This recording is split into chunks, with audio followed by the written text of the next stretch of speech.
Welcome to mega 9 TV.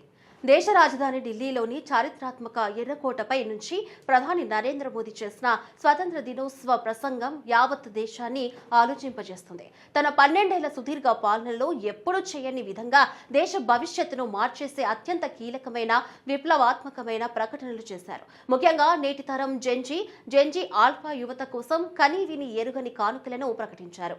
పేద మధ్యతరగతి తల్లిదండ్రులకు ఊరట కలిగించే హామీ ఇచ్చారు. అసలు ఎర్రకోట వేదికగా ప్రధాని మోదీ చేసిన ఆ బిగ్ అనౌన్స్మెంట్ ఏంటి? 2047 నాటికి భారత్ ను అభివృద్ధి చెందిన దేశంగా మార్చడానికి ఆయన వేసిన మాస్టర్ ప్లాన్ ఏంటో ఇప్పుడు చూద్దాం.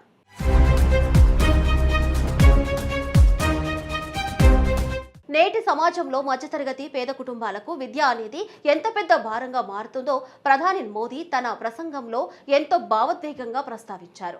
లక్షల రూపాయల ఫీజులు కట్టి కోచింగ్ సెంటర్లకు పంపితేనే తమ పిల్లల భవిష్యత్తు బాగుంటుందనే ఒక భయాందోళన తల్లిదండ్రులలో నెలకొంది. ఆ కోచింగ్ మాఫియా దోపిడీని అరికట్టేందుకు కేంద్ర ప్రభుత్వం వివిధ పోటీ పరీక్షలకు ఉచిత ఆన్లైన్ కోచింగ్ అందించే సరికొత్త వ్యవస్థను తీసుకురానుంది. దీనివల్ల మారుమూల గ్రామంలో ఉండే నిరుపేద విద్యార్థి కూడా దేశంలోనే అత్యుత్తమ ఫ్యాకల్టీ ద్వారా ఇంట్లో కూర్చొని ఉచితంగా విద్యను శిక్షణను పొందే అవకాశం దక్కుతుంది. ఇది విద్యారంగంలో ఒక మైలురాయి లాంటి నిర్ణయం.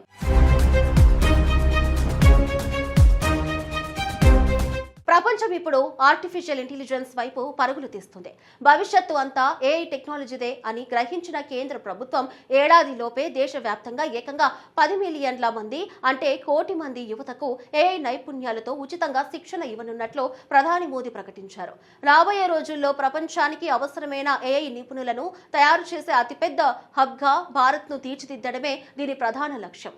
Coding, data science, machine learning రంగంలో యువతకు సరికొత్త ఉపాధి అవకాశాలు లభిస్తాయి. క్రీడా రంగంలో కూడా భారత్ను అగ్రస్థానంలో నిలబెట్టేందుకు మోదీ సర్కార్ ఒక భారీ ప్రణాళికను సిద్ధం చేస్తుంది.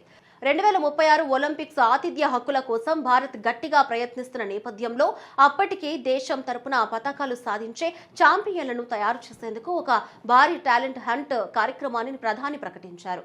మారుమూల పల్లెల్లో ఉండే పేద పిల్లల్లో దాగి ఉన్న క్రీడా ప్రతిభను గుర్తించి వారికి ప్రపంచ స్థాయి శిక్షణ, పౌష్టిక ఆహారం, నిధులు సమకూరుస్తున్నారు.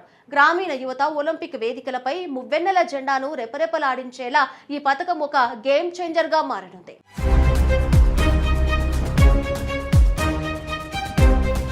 దేశ భద్రత, సాంకేతిక స్వావలంబన కూడా ప్రధాని మోదీ గట్టిగా మాట్లాడారు. అణుశక్తి, సెమీ కండక్టర్ల తయారీ, ఆర్టిఫిషియల్ ఇంటెలిజెన్స్, రక్షణ తయారీ సహా మొత్తం 7 కీలక రంగాలలో స్వయం సమృద్ధి సాధించడానికి యువత ముందుకు రావాలని పిలుపునిచ్చారు. సాయుధ దళాలను అత్యాధునిక ఆయుధాలతో బలోపేతం చేయడంతో పాటు పౌర రక్షణ వ్యవస్థను విస్తరించడం ద్వారా దేశాన్ని అంతర్గత, బాహ్య శత్రువుల నుంచి రక్షించుకోవాల్సిన బాధ్యతను వివరించారు. సాయుధ నక్సల్స్ మాత్రమే కాకుండా దేశ అభివృద్ధిని అడ్డుకునే బుద్ధిహీన నక్సల్స్ పట్ల కూడా సమాజం అప్రమత్తంగా ఉండాలని ఆయన హెచ్చరించారు. 2047 నాటికి భారతదేశం శతాబ్ది స్వతంత్ర దినోత్సవం జరుపుకునే నాటికి మన దేశం ఒక అభివృద్ధి చెందిన దేశంగా మారాలన్నదే ప్రధాని మోదీ సంకల్పం. ఆ కలను సాకారం చేసే బాధ్యత, శక్తి నేటి యువత చేతుల్లోనే ఉందని ఆయన స్పష్టం చేశారు.